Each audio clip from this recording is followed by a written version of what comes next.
সুদের হার শতকরা ৬০ টাকা হলে ৬৫০ টাকার ৬ বছরের সুদ কত? এখানে সুদের হার ৬০ টাকা। এখানে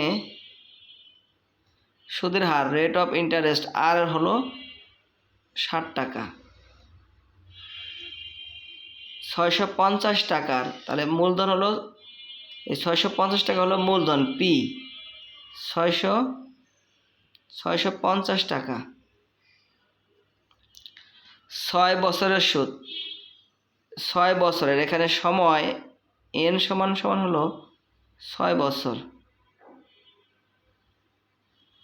সুদ কত? আমাদের এই ৬ বছরের সুদ মানে ইন্টারেস্ট আই, এটা আমাদেরকে বের করতে হবে। তো আমরা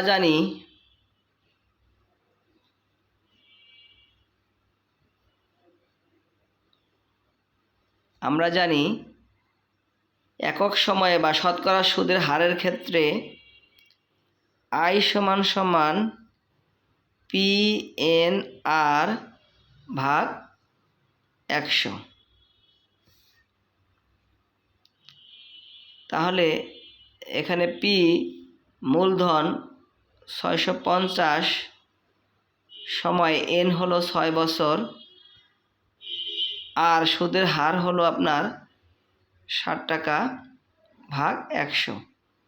আমরা যদি এটা কাটাকাটি করি সহজেই, এই ০ ০ যদি কেটে দেই, এখন ৫ দিয়ে যদি কাটি তাহলে ৫ দুগুণ ১০, ৫ দিয়ে যখন আমরা ৬৫কে কাটবো, ৫কে ৫, ৩ ৫ ১৫, মানে ৫ দিয়ে ৫ ১৩ ৬৫ হবে। আবার ২ দিয়ে যখন ৬কে কাটবো, ৩ দুগুণ ৬, আমরা যখন গুণন করব ১৩ আর ৩ ৭ ২১, ১৩ গুণন ৩ ৭ ২১, ১৩ আর ২১কে গুণন করলে হবে ২৭৩ টাকা। উত্তর ১৩ এবং ২১কে গুণন করলে ২৭৩ টাকা। এটি হলো উত্তর। ধন্যবাদ।